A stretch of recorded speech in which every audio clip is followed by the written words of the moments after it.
One was called the Cadillac of trucks and came painted in red from the factory with chrome hubcaps. Another was built from World War II bomber parts and hauled tanks across the Sahara Desert. A third was the first civilian four-wheel drive truck ever mass-produced, and the military begged for it back. These were brilliant American trucks that dominated their era, won wars, and built the country. Then America forgot every single one of them. Until now. Number 10. Studebaker 2R Series. The Studebaker 2R was arguably the most beautifully designed pickup truck of the entire post-war era. Introduced in April 1948 as a 1949 model, the 2R was designed in-house by Robert Bork under the direction of Virgil Exner.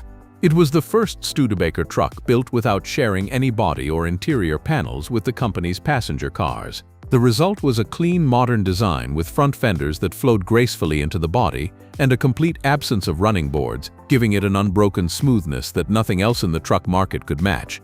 The lightest model, the 2R5, rode on a 112-inch wheelbase, weighed just 2,840 pounds, and was approximately 400 pounds lighter than its five principal competitors.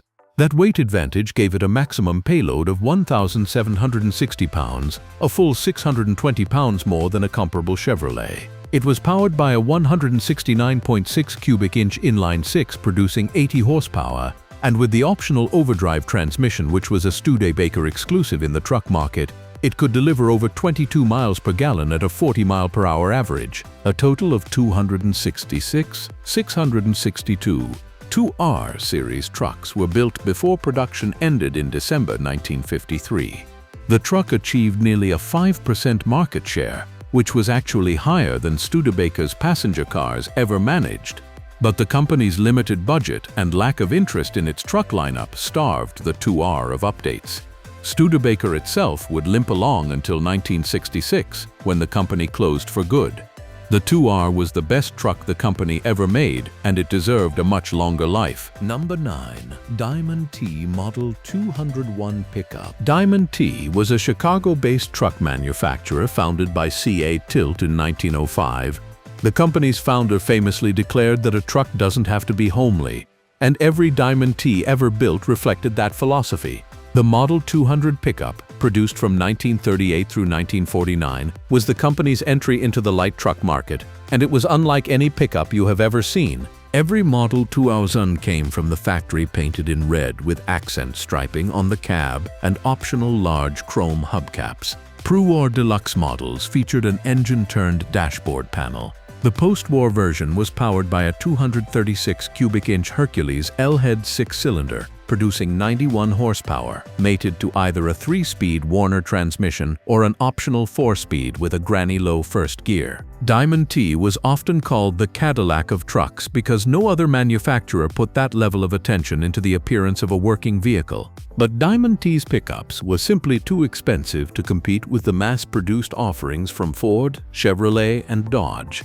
After the war, Diamond T dropped out of the pickup market entirely and focused on heavy trucks. Even that was not enough to survive. White Motor Company purchased Diamond T in 1958, moved production from Chicago to Lansing, Michigan, and eventually merged it with Rio to create Diamond Rio in 19... One of America's most prestigious truck brands was swallowed whole. Number 8. Dodge Power Wagon. The original Dodge Power Wagon holds a distinction that no other vehicle can claim. It was the first mass-produced four-wheel drive civilian truck in history. Introduced in 1946, it was based directly on the Dodge WC Series 3/4-ton military truck that had served with distinction throughout World War II. Dodge took the military chassis, added a civilian cab and bed, and put it on sale to the general public. The Power Wagon was powered by a 230 cubic inch flathead inline six-cylinder engine, producing 94 horsepower and 185 pound-feet of torque. It featured a 4-speed manual transmission with a 2-speed transfer case, giving it both high and low range in four-wheel drive. The truck had a 126-inch wheelbase, weighed approximately 5,300 pounds, and could ford water up to 32 inches deep. A power takeoff-driven front-mounted winch rated at 7,500 pounds was available from the factory. The Power Wagon became legendary in agriculture, forestry, utility work, and emergency services. It was sold to customers in over 70 countries. The military even continued purchasing militarized versions, designated the M37 because the civilian Power Wagon had proven so reliable. Production of the original style Power Wagon continued with minimal changes until 1968, an extraordinary 22-year run. Despite this, the original Power Wagon is largely forgotten by the general public, overshadowed by the modern trucks that carry the name today. Number 7. International Harvester Travelall. Before the Chevrolet Suburban became synonymous with the full-size sport utility vehicle, there was the International Harvester Travelall. Introduced in 1953, the Travelall was one of the first full-size four-door truck-based utility vehicles available to American consumers.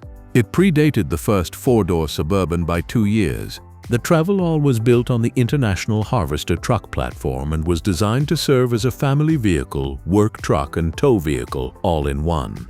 It offered seating for up to 8 passengers, a massive cargo area accessible through a rear tailgate, and optional four-wheel drive. It was available with a range of inline 6-cylinder and later V8 engines, and over its 22-year production run it evolved from a utilitarian workhorse into a surprisingly comfortable family hauler with options like air conditioning, power steering, and automatic transmission. The Travelall was essentially the blueprint for what would become the modern SUV. But International Harvester's focus was always on heavy trucks and farm equipment, and the company never invested the marketing resources needed to compete with General Motors and Ford in the consumer vehicle market. International Harvester's agricultural division was sold to Tenneco in 1985, ending the company's presence in the consumer vehicle market. The Travelall name and the vehicle that pioneered the full-size SUV concept faded into obscurity. Number 6. Diamond T Model 980 Tank Transporter. The Diamond T980 is one of the most legendary military trucks in history, and it was built by a company that most Americans have never heard of. During World War II, Diamond T produced a heavy 6x4 prime mover designed for hauling tanks, and the British Purchasing Commission immediately snapped it up for service with the British Army in North Africa. The 980 was available with either an 895 cubic inch Hercules diesel 6-cylinder producing 180 horsepower, or the legendary 1090 cubic inch Hall Scott 440 gasoline 6 producing 240 horsepower. Coupled with a Rogers trailer, the Diamond T980 could pull a loaded tank transporter weighing up to 120,000 pounds. Top speed was just 23 miles per hour, but its legendary durability and cross-country capability made it indispensable in the desert campaigns. After the war, surplus 980s were eagerly acquired for civilian use. In Australia, they became the backbone of early road train operations, hauling multiple trailers through the outback. In Britain, heavy haulage firm Winds of Newport operated 22 of them, many re-engined with diesels and fitted with new cabs in the 1950s. Some 980s remained in military service as late as 1971, nearly 3 decades after they were built. Diamond T ranked 47th among United States corporations in the value of World War II military production contracts, yet today the company is virtually forgotten. Number 5. Rio Speedwagon.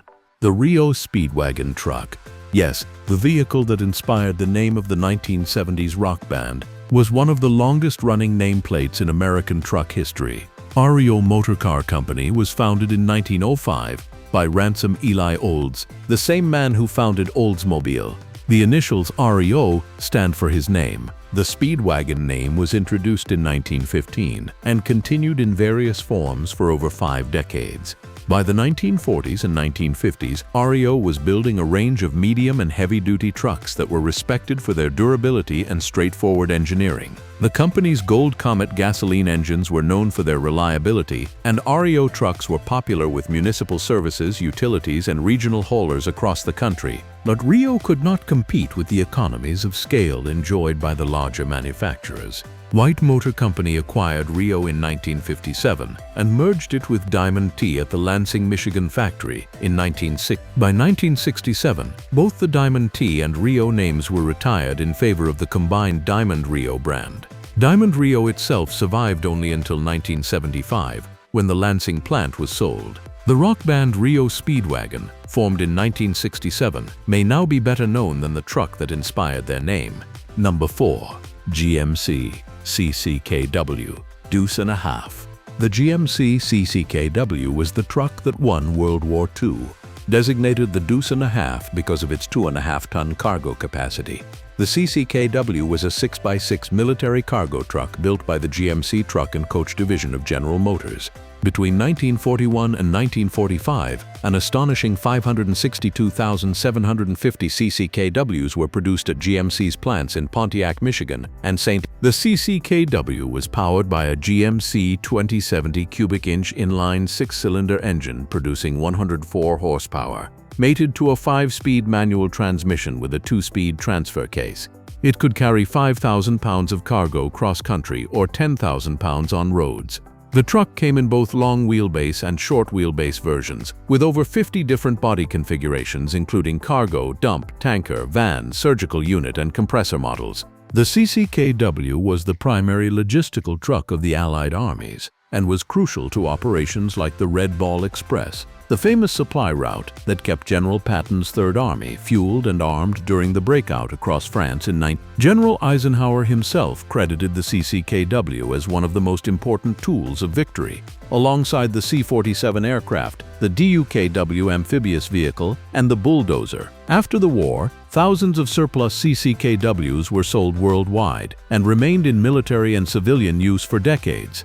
Yet this truck, which was built in greater numbers than almost any military vehicle in history, is largely unknown to the general American public. Number 3. International Harvester KB Series. International Harvester's KB Series trucks were the company's first completely new post-war design, and they set a standard that influenced truck design for years. The KB line ranged from the light KB1 half-ton pickup all the way up to the massive KB12 heavy-duty hauler, covering every weight class in the market. The KB pickups featured a distinctive ComfoVision cab with a wider windshield and more glass area than any competing truck, giving drivers significantly better visibility. The interior was wider than previous models, with a full-width bench seat. International Harvester promoted the KB series as having the roomiest, most comfortable cab on the road. The heavy-duty models were available with International's own Diamond engine line, as well as Continental and Waukesha power plants. International Harvester was the largest truck manufacturer in America during much of the post-war period, and the KB series was central to that dominance. But IH spread itself too thin across farm equipment, trucks, construction machinery, and consumer vehicles. A crippling 6-month strike in 1979 and 1980, combined with the farm crisis of the early 1980s, pushed the company to the brink. In 1985, the agricultural equipment division was sold to Tenneco and merged with Case. The truck division survived as Navistar International, which continues today, but the International Harvester name as a full-line manufacturer was gone forever. Number 2. Autocar.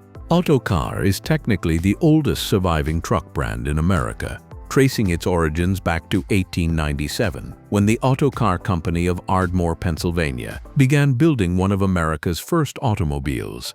The company transitioned exclusively to commercial vehicles in 1911 and built trucks for over a century.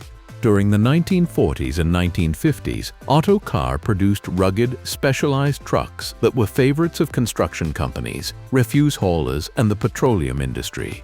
Their cab-over-engine designs were particularly popular in the Northeast, where tight turning radiuses mattered on narrow city streets. Autocar trucks were renowned for their heavy-duty construction and were often specified for the most punishing applications where other trucks would fail. White Motor Company acquired Autocar in 1953. The brand survived the collapse of White in 1980, the formation of Volvo White in 1981, and the eventual takeover by Volvo Trucks. Today, Autocar still exists as Autocar LLC, based in Birmingham, Alabama, primarily manufacturing severe service vocational trucks like refuse vehicles and terminal tractors. But the once proud brand that helped pioneer the American truck industry is known today by almost no one outside the specialized vocational truck market. Number 1. Dodge M37 military truck. Our number 1 spot goes to a truck that served the United States military across 3 decades and multiple conflicts, yet has been almost completely forgotten by the American public.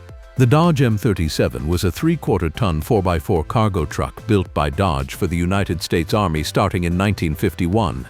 It was the successor to the famous WC series from World War II and the military cousin of the civilian Power Wagon. The 3.7 was powered by a 230 cubic inch Dodge T245 flathead inline 6-cylinder engine producing 78 horsepower and 180 pound-feet of torque at just 1200 RPM. It had a 4-speed manual transmission with a single-speed transfer case, a 112-inch wheelbase, and a payload capacity of 1,500 pounds off-road or 3,000 pounds on roads. It could ford water up to 28 inches deep without preparation. The truck featured a 24-volt electrical system, blackout lighting, and provisions for deep water fording, radio equipment, and a front-mounted winch. Over 116,000 M37s were built between 1951 and 1968 at Dodge's factory in Detroit.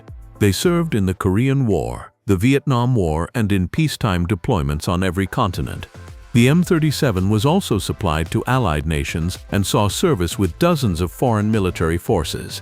Variants included the M42 command truck, M43 ambulance, and M56R2 communications truck. The M37 was tough, simple, and virtually indestructible. It could be repaired with basic tools in field conditions and was designed so that every major component could be replaced without special equipment.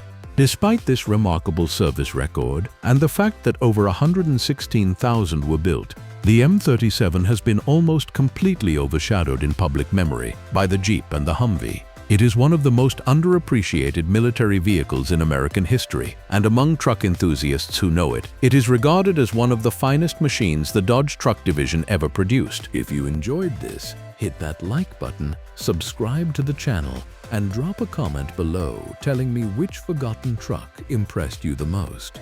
I will see you in the next one.